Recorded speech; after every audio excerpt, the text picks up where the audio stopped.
Hello, my name is Alexis Howard. Good evening. And today I will be talking about Pepperidge Farm and its founder, Margaret Rudkin. I was hoping you guys could finish a slogan for me. A snack that smiles back. Goldfish. Yes, it is very popular, and in 1937, Margaret Rudkin broke the mold. Now, as a woman in business, I found it very inspiring, her story and how she helped other women to aspire in entrepreneurship roles. Margaret Rudkin broke the mold when introducing a new bread product that would lead her to many business pursuits and helping women learn around the world. First, we'll talk about the history of Pepperidge Farm, and next, breaking the mold. Finally, the impact she had on women in business. In 1937, she created a new way of making bread. She did this because her son had allergies and he could no longer eat the store products that were sold. She started by baking over and over again and was astounded by how long it took her to finally come up with a bread recipe that tasted good, rose good, all with a whole wheat flour that was new to the bread industry when everyone was selling white bread at the time, which her son could no longer eat. When she brought this bread to the doctor, at first he was apprehensive. He tried it and was in love with the bread. So he recommended it to many other of his patients and bought loaves of bread for himself. According to Robertson Nancy Mary,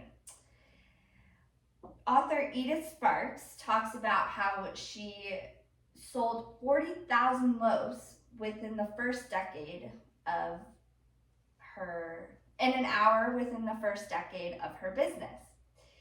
Now, that is very impressive in the 1930s, coming from a small factory that only had about 125 workers within the baking industry for her starting company, and they were producing way more than any other companies. Now, something that I was inspired by Margaret Rudkin was her quality over quantity. She wanted everyone to get the same bread with the same ingredients, all the same.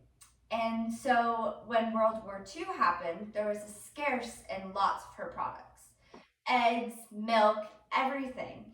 So instead of producing certain additives or a different style of bread, she stuck to her guns and wanted the quality to stay the same. Going against the main avenue, according to Vonnie Harry, this was a revolution in the health food industry. The health food industry was not very popular when in grocery stores around this time. She started a new fad and wanted people to not only enjoy it, but also be healthy at the same time. She sold it for 25 cents while other bread products were being sold for usually 10 cents. So it was a big difference and she had a lot to prove.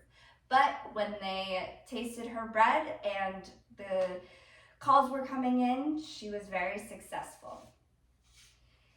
She ended up selling her company to Campbell Soup for $28 million. Now, this was a woman that would soon become a board of directors, one of the first women on the board of directors, and inspire many other women in entrepreneurship. The article written by Mary Van Harry says, a quote by Margaret, "Learning to keep books in a bank with the competition of men was one of the finest business goals a woman could have for business." So she learned that she had to compete against these men and that it wasn't going to be easy as a woman in this industry.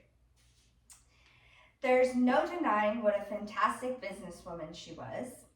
She had a little farm that she started with her family. She was very self-efficient and they grew a lot of their own vegetables and lots of fruit. The kids would help out with the farm, and they learned very quickly. So this little farm ended up turning into a multi-million-dollar company. And according to Susan M. Young, this inspired many women.